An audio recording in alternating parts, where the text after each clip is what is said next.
কিন্তু জানি না এবছর আবারও যদি বর্ষা হয়, আবারও যদি গত বছরের মতো বর্ষা হয়, এই জায়গাটা কতটা যে ধরে রাখতে পারবে সেটা কিন্তু বলা খুব মুশকিল।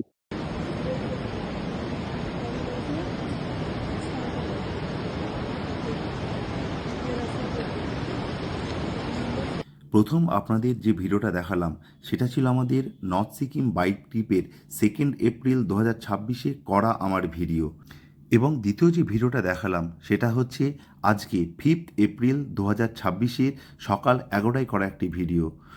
সেদিন আমরা লাচেন থেকে লাচুং যাচ্ছিলাম, এবং সেদিনই আমি এই ব্রিজের উপর দাঁড়িয়ে একটা ব্লগ করে বলেছিলাম যে লাচুং টু লাচেনের পাহাড়ের যা অবস্থা 2023 এবং 2025-এ বিধ্বংসী বন্যা বৃষ্টিতে যে অবস্থা পাহাড়ের করেছে, এবছরও 2 থেকে 3 দিন যদি বৃষ্টি হয় এই পাহাড় যখন তখন ধসে যেতে পারে যে কোনো জায়গায়।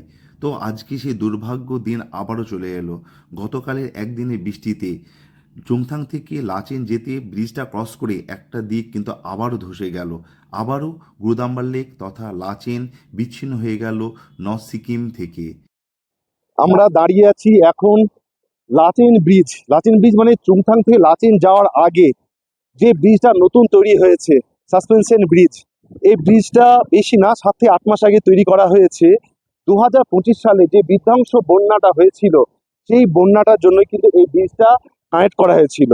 এই ব্রিজটা না থাকার জন্য তখন কিন্তু চুংথাংয়ের সাথে লাচেন পুরো বিচ্ছিন্ন হয়েছিল। এবার ঘটনাটা বলছি, এই দিক দিয়ে আসছে আমাদের লাচেনে যে নদীটা আসছে, লাচেন নদীটা আসছে, যেটা গতকাল আমি ভিডিওতে দেখিয়েছিলাম। লাচেন থেকে 3 কিলোমিটার বেরোনোর পর যেটা আমরা রিভার সাইড পর ডাউনে নামলাম বা আপ সাইড নামলাম, ওই জায়গায় যে বিধ্বংসী ল্যান্ডস্লাইড হয়েছিল, ওই ল্যান্ডস্লাইডটা পুরো জলের উপর পড়ে।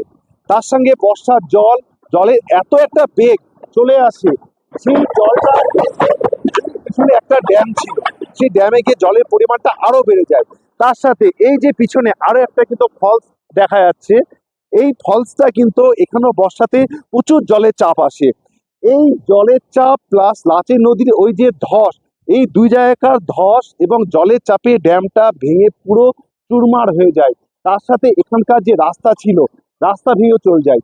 এই ধস প্লাস এই জলোচ্ছ্বাস পুরো গিয়ে যেতে যেতে গিয়ে আমরা যে গত পরশুদিনই ভিডিও দেখেছিলাম, যে নাগা ফলসের যে রোডটা পুরো জল নিয়ে ল্যান্ডস্লাইড নিয়ে পুরো ওই রাস্তা ভেঙে চুরমার করে দেয়। তার ফলে গত বছর জুলাই আগস্ট মাসের পর থেকে মঙ্গনের সাথে চুংথাং পুরো বিচ্ছিন্ন হয়ে যায়। চুংথাং আর মঙ্গনের মাঝে নাগা রোডটা তো করে দিয়েছিল, কিন্তু এই রোডটা কিন্তু আরো পরে কমপ্লিট হয়। তার জন্য এই জায়গাটা আমাদের 8 মাস পুরো লাচেন গুদাম্বার বিচ্ছিন্ন হয়েছিল সিকিম থেকে। আমাদের মার্চের পর থেকে এই রোডটা পর কিন্তু আমাদের যুক্ত হয়, তাই এই রোডটার গুরুত্ব কিন্তু বিশাল। আর চারিদিকে তোমরা দেখতেই পাচ্ছ কি বিধ্বংসী, পুরো চারিদিকে ল্যান্ডস্লাইড, পুরো চারিদিকে।